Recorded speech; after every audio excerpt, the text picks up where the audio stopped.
Keeping It Real with Esphir. And this 30 minutes is really important. We have two amazing topics for you today. The one topic is real estate when getting divorced and owning a home. And the second topic is someone passed that is named on the deed. And I have a very good friend of mine and a guest here today, Mr. David Treyster. Hi. Thanks for having me. Thanks for coming. I appreciate you coming and Absolutely. spending your time. Please tell everybody, what do you do? I'm an attorney. I have about 20 years of experience, and we do a variety of issues that we help clients solve. Some of them are real estate related, others are contracts, others are divorces, and we also do immigration. But for the purposes of this show and keeping it real, we will do real estate today. Thank you so much. So as a realtor, I come across people with these types of situations, and I don't really have the authority or the expertise to guide them legally. So one of the questions that come up is, do they sell the property? Do they keep the property? And we have a big argument about it. So can you shed some light about this topic? Sure. So I think what you're referring to is a process of a divorce where the couple owns the property together, and they have to figure out, what are they going to do with it? Are they going to sell it? Are they going to split it up somehow? Are they going to keep ownership? That happens sometimes as well in a hot market. Parties sometimes, depending on their relationship, want to keep the property and continue splitting the expenses. That's very rare, though. Most of the time, they either will sell the property or one spouse will buy the other out. What do I mean by buy each other out? I'm going to use very simple math so everybody could understand. I know math is not people's favorite topic, but let's say let's say the house is worth $500,000. They have a $300,000 mortgage, so theoretically they have $200,000 in equity, and that $200,000, each spouse is entitled to $100,000. An important thing to know in divorces is that it doesn't matter whose name is on the deed or on the property. If it was bought during the time of marriage, it's considered joint marital property, and it should be split. Now, let's say there's kids involved, and one of the spouses wants to stay in the house. It's the marital home, and keep the kids in the same area, same school, same everything. Yes, that's actually a big thing, because most people do have children, and I don't think children want to be moved from their school and their friends. That creates another issue. Certainly, and this more comes into play when the older the children are, the closer to maybe 7, 8, 9, 10, 12, 13, where they're already established into the community, they're established into the school, right. They already have their friends, their after-school activities. So to pick them up and move them is not in the best interest of the children. And so a lot of times the spouses will try to negotiate. Okay, well, if I have $100,000 that is owed to me, and you have $100,000 that's owed to you, why don't I? And it's great if I have $100,000 to give you, and then okay, the property stays with me. But most of the time, that's not the case, and the property has to be divided somehow. But let's say one spouse owns the other one maybe $50,000, $60,000 in alimony over the years. So what we'll do is we'll credit that alimony towards the house. So instead of you owning me $50,000 or $60,000 for alimony, we'll take that out of the $100,000 that I owe you, and now I owe you $40,000. Now, 40 is a lot easier to get. I could borrow from family. I could borrow from friends. Maybe we have a normal, some kind of an understanding, and I could pay you out over the years. Sometimes if I refinance, if we have enough equity in the house, then the bank will give me some money to give you. And that's how these issues are generally resolved in terms of keeping one spouse in the house while the other one still gets the money or the money equivalent for being out of the house. And that this way they could finalize their divorce, they could sign an agreement, they don't need to go through the entire process and airing their dirty laundry in court in front of everybody, and things get resolved. The other part that's an interesting part for consideration here is, where does the second spouse want to live?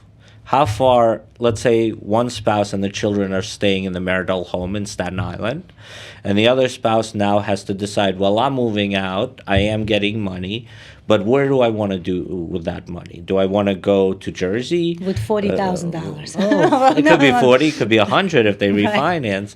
But let's say it's enough to put down for a down payment, maybe for not a same kind of house. Maybe they don't want a house. Maybe it's a condo or something like that. So they would call you and they would say, hey, I need something in the area. I need something where I'm close enough to my children so that I could see them more often. And this is an important part in the divorce process, because a lot of times now the courts are very much going towards split equal time with the with the parties, right? Okay. It's the old kind of thought process that, the mother is the home taker, the mother is the one to take care of their children. Women work now. Women have their own careers. They have their own businesses. A lot of times it's a dad who's a stay-at-home dad. Not as often, but it happens. So in this kind of situation where the parties want to be close to each other for the sake of the children, so the children's lives aren't distracted, it's a good way to use that opportunity to say to the other spouse, their attorneys, or the court, if it's up to that process, hey, I want 50-50 custody here, because it's easy for the children. We're only a couple of blocks away. I could pick up the children from school. They will still see their friends. They will still have the same extracurricular activities. Their life is not disturbed by our divorce. Okay. So a lot of times that's a good way to go about it as well. And it gets the property resolved, and maybe it helps out in the divorce, instead of people just continually butting heads at each other and not figuring out what to do on each side. Because you get into these weird situations where one spouse thinks the house is worth more. The other one just wants to sell it and is like, well, let's take the offer that we got. Let's hold out for another offer. This sometimes plays very well in the divorce. Well, what I find when it comes to these kind of situations, and then there's the house issue, is that they can't decide even on which real estate broker to choose, because, I don't trust them that they're going to be working for my best interest, and it goes even this way. But what happens as far as the transfer? Let's say that they agree, and let's say that they come up to this, and we're talking more about what you mentioned. Sounds to me more like an uncontested divorce. Well, it doesn't have to be uncontested. So the important thing, I know it's a little off topic, the important thing to know for the audience is that no matter how much divorces are contested initially, and sometimes people are so mad at their spouse, they're so hurt by either a betrayal or the divorce process themselves, that I get this all the time, I would rather pay the attorney in fees than give it to my spouse. Yeah. People get emotions are rule, high. Yeah. But in most cases, I would say over 95% of the cases, all divorces settle. The courts do not want these cases. They're overwhelmed. They're burdened. The divorces take a very long time. So the courts put tremendous pressure on the parties, their attorneys, to reach a settlement. So it's one thing if people reach a settlement in the beginning, and sometimes they do, and it saves them time and money and emotions in terms of not dealing with the court and the other attorneys. Sometimes people are just not in that place yet initially, and they're too emotionally driven, like you were saying, where they have to where they don't want to talk to each other. If a wife says, I want to stay in the house with the children, the other side might say, no, I want the house, even though, or I want to sell the house, I don't want them to stay. In the end, the court will never rule that one party or another gets to stay in the house. The court will just say sell it. Just sell Right, it. but then there's this big concern of affordability. Sure. Not everybody can afford No. to buy the other person. But how would that be? So if there's a mortgage, right? Just going back to what we said in the beginning, and let's say there's $200,000 in equity. So for one person, let's say who's being bought out, would they have to refinance for the 100,000 that they owe plus the remaining mortgage amount?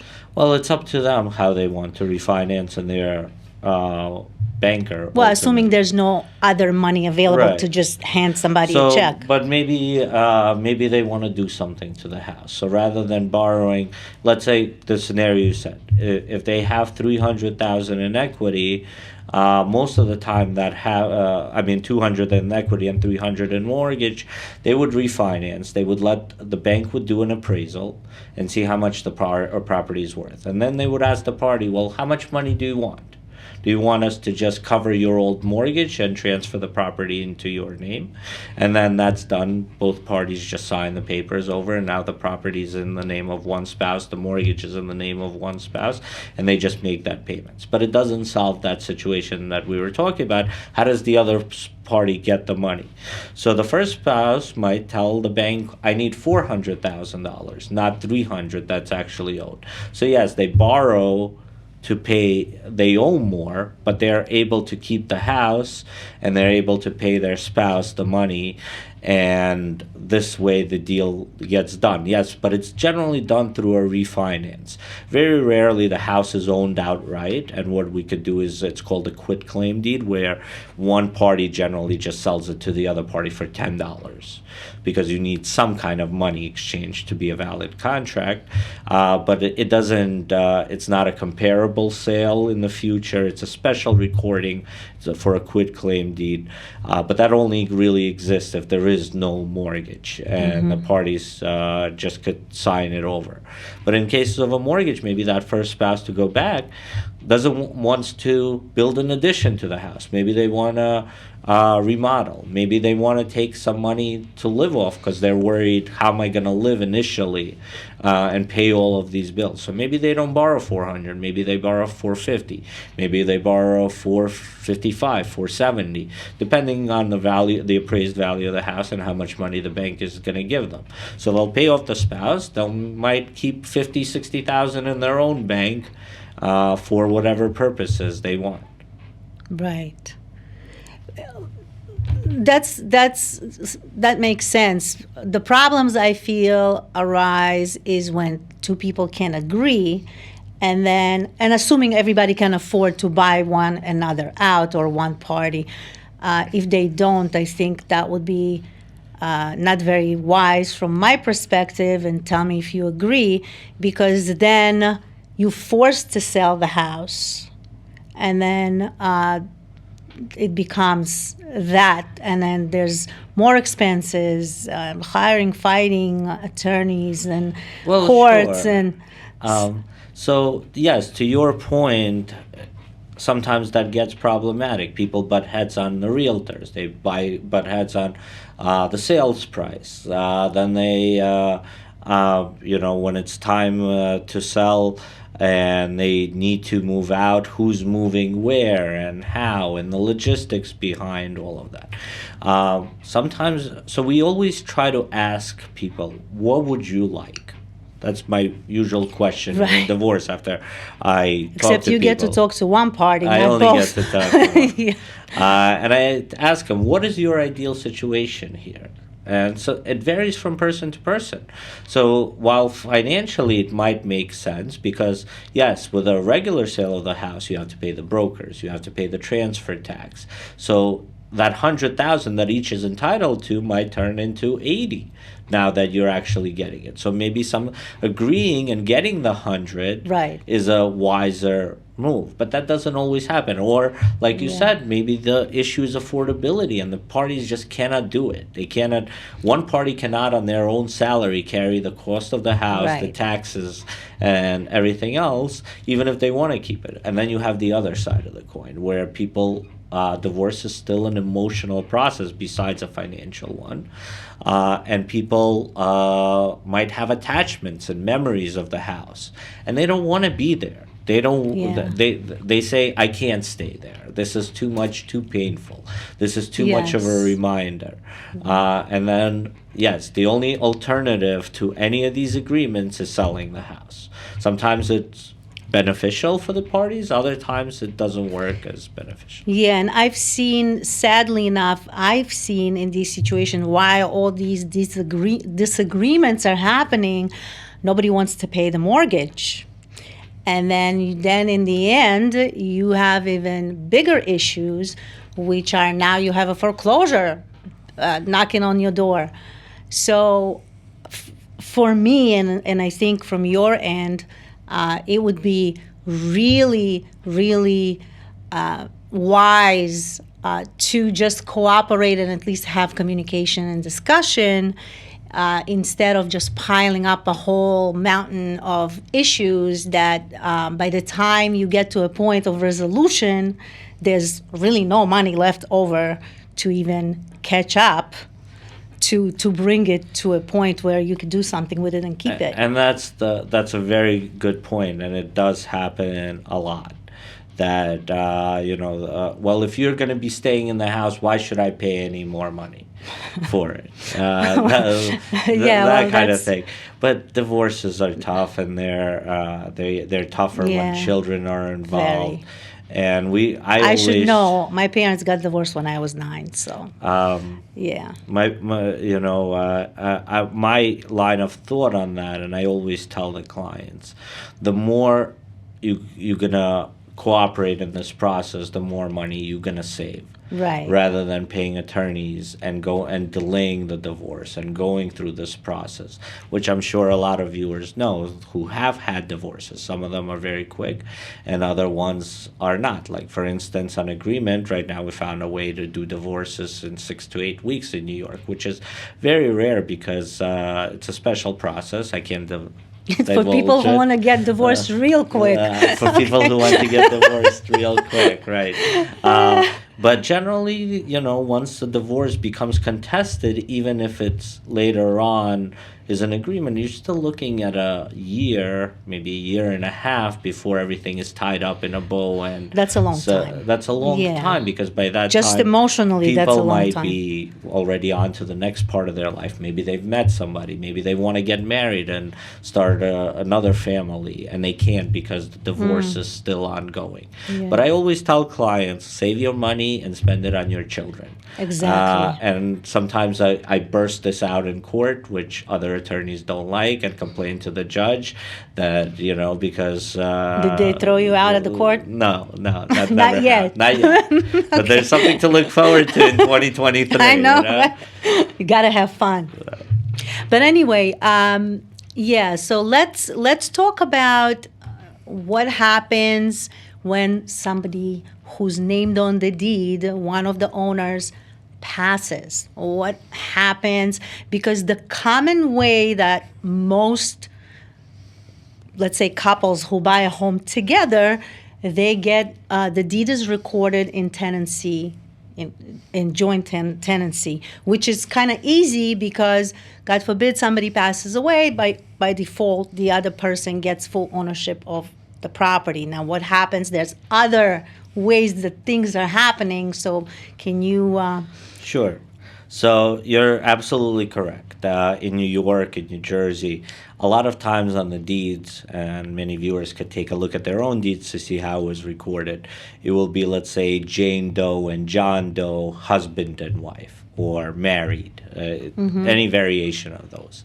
And that automatically creates a joint tenancy. What is a joint tenancy? A joint tenancy is a tenancy with a right of survivorship. Now, that's a bunch of legalese for people. But in essence, it means exactly what you said. If John Doe and Jane Doe are on the deed and John Doe dies, Jane Doe doesn't need to do anything. She just signs the deed as the surviving spouse, and there's no question of who owns the property, and that she's the owner of the property, of the entire property that is being transferred. And this way, nobody has to go anywhere. You don't need probate. You don't need to go to court. You don't need to get testamentary letters, or anything else. It could be done very quickly, or like a regular closing, and in essence, as if John is still alive and is signing his rights to the house as well. The problem becomes if it's, let's say, John Doe and his daughter Yes. that own the What property. happens? So that creates what is known as a tenancy in common. Okay. Tenancy in common does not have the same mechanism that we just talked about, where if one party dies, the other is the automatic owner. What tenancy in common says is that each person owns 50%, and that 50% is then distributed among that party's heirs or generational line. So while John Doe's side will go to whoever his next of kin are. So it could be that it's his daughter if she's the only one, but it could be maybe John Doe has 3 or 4 children, Right. and then each one is entitled to that 50% that John owns, because we're leaving the child separate, right? The child is still Right. alive. Right. I don't know what to call the child because we already had a John and a Jane. Okay, but here's an interesting question, right? So let's say there's 3 children. Right. Okay, let's say I'm the oldest child. I have 2 brothers, and I own a property that way with my dad, for example. My dad passes. So his 50%, here's the question. Would I get some of it too as the first child? So his 50% would be split 3 ways.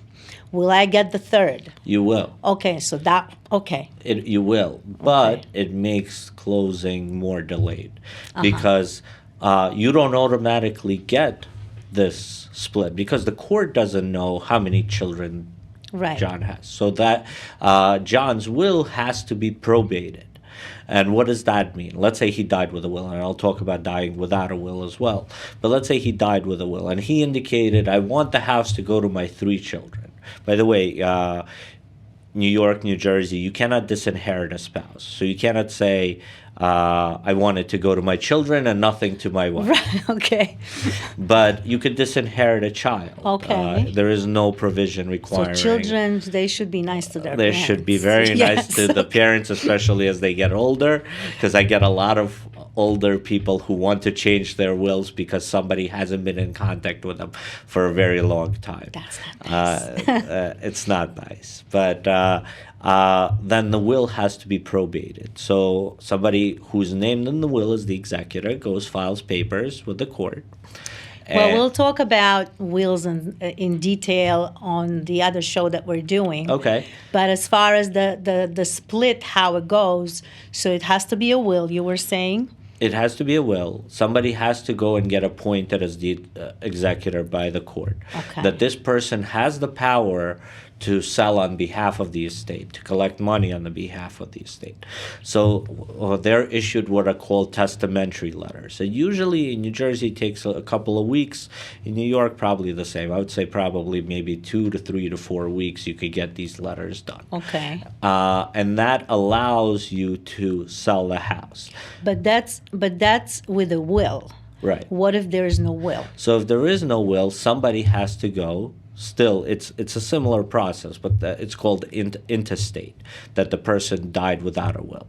And Okay. instead of executor, it's administrator. It's the same thing. That all the titles, just different names, but the duties It's are just the, to confuse the the regular people, make them Yes. think that you need an attorney to do everything and you're incompetent to do it yourself. Yeah. But you could go to the court, you could file administration papers, and you could be appointed administrator, which gives you the same powers as the executor. It's just a different name because the person died without a will. And then that person signs off on the house, on the sale, with the daughter that we were talking That's about. if they're selling the house. If they're selling. But what if they're keeping the house? Well, they could hold on to it. I mean, then you still have to figure out how are you, because the estate has to be distributed. So what are you doing? Are you transferring then the home into the siblings' names from the estate? Okay. Or are you have to do something because the estate has to be closed off. You cannot just keep it open, and it's not the same as a husband and wife who the husband passes and the wife just stays in the house and continues to live there. There's the part that belongs to John in the other scenario where John only owns 50% has to be split up somehow. So either the family would talk, do we sell this? Do we not sell this? Do we, maybe the daughter that owns the 50%, well, remember, she owns the 50% and the 1/3 of Right, the other exactly. 50%. Maybe she wants to buy the other part, Right. other two, and we still do the same kind of refinance process that we talked about earlier. So just one clarification. Is it anywhere possible in any kind of way, whether it's in New York or New Jersey, to have non-spouses, like a parent and a child, have joint Joint tenancy with yeah. a right of survivorship? Yes. It is, but it's not automatic. It has to be specified in the deed. If the deed is silent, meaning it doesn't specify. So one scenario we remember, John and Jane Doe, husband and wife. It doesn't say joint tenancy, but it indicates husband and wife. automatically, yes. If it's not a husband and wife, then it has to say joint tenancy. Otherwise, it's assumed it's the tenancy in common. Yeah, so I think it's very important for you guys that when you purchase a home with children and parents or something of that nature, that you make sure that you let your attorney or title company who's handling this closing for you to make sure that that is specifically stated in the deed, and make sure that you check when you get the deed, because things sometimes just go out of you got to check. Okay. We do have these kind of situations where a deed was done maybe 20, 25, 30 years ago, and I just have one right now where we have this transfer, and whoever did the deed about 25 years ago made a mistake on the deed. Yeah. Instead of avenue, they put road as the address. Yeah. And now we have to correct that deed from 25 years ago. That person is no longer alive. We have to find whoever handled their go estate to sign a backwards. corrected deed and get that recorded Yeah. before the next one. It's very important in real estate to have a chain of title, meaning A sent to B sent to C sent to D. Problems arise when that's not followed, and there's all of a sudden somebody comes in from the side and says, hey, my grandma gave me this in a different deed, and you guys can't sell it. Yeah. So anyway, we seem like we are running out of time, but I do want to let you know that our next episode is going to be all detailed about wills and trusts and probate in relation to owning a home or a piece of real estate. And if you have any suggestions or interest of a specific topic that you would like me to bring to you, you can email me at keepingitreal.with.esphir@gmail.com.